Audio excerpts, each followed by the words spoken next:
છોટાઉદેપુરમાં ઉમેદવાર એક મતથી વિજેતા। છોટાઉદેપુર નગરપાલિકાના વોર્ડ નંબર 5ના એક ઉમેદવાર એક મતથી વિજેતા બનતા પાલિકા ચૂંટણીમાં ઇતિહાસ રચાયો છે।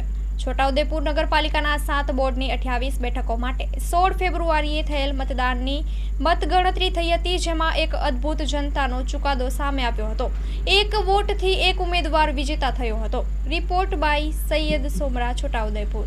આજ રોજ વોર્ડ નંબર 5ની અંદર સામાન્ય સીટની અંદર હું વિજેતા જાહેર થયો છું।